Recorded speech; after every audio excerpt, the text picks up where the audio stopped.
अहिले जति छन् नि, यी अहिले चलन चल्तीमा जति नामहरू हामी सुनिरहेका छौँ, ती मध्ये एकजना नेताको नाम भन्नु पर्यो भने छैन। दुर्भाग्य हो हाम्रो। होइन, यो दुर्भाग्य होइन, यो मेरो दुर्भाग्य हो। मलाई यी नेताहरूसँग काहीँ न काहीँ केही कमी लाग्यो।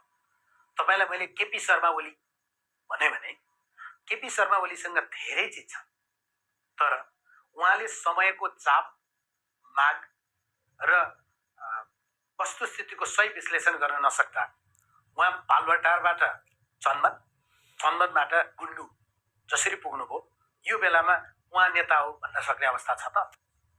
या पुष्पकमल दाहाल जसलाई 2064मा एउटा अथाह सम्भावना र प्लेटफर्म हामीले दिएका थियौँ, तथापि उहाँको पछाडिको 11 वर्षको युद्धमा राज्य पक्ष र उहाँका विद्रोही पक्षका तर्फ 17,000 मानिसहरूको ज्यान गयो, हाम्रो खरबौँको क्षति भयो, मुलुक आर्थिक रूपमा कति पछाडि पर्यो, तर उहाँलाई अवसर दिएको नि।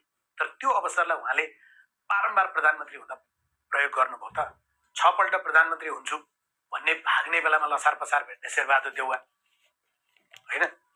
या पछिल्लो पुस्ताको तपाईँले हेर्नु भने गगन थापाको कुरा होला, रवि लामिछानेको कुरा होला, या प्रदीप पौडेल, योगेश भट्टराई होइन, या अहिले कुलमान घिसिङ, उहाँको पनि पार्टी छ क्यारे होइन, उहाँहरूको कुरा गर्दा उहाँहरू जनताले तिमी चाहिँ मेरो प्रतिनिधि हो है भनेर ढुक्कले भन्न सक्ने छवि निर्माण गर्न सक्नु भएन।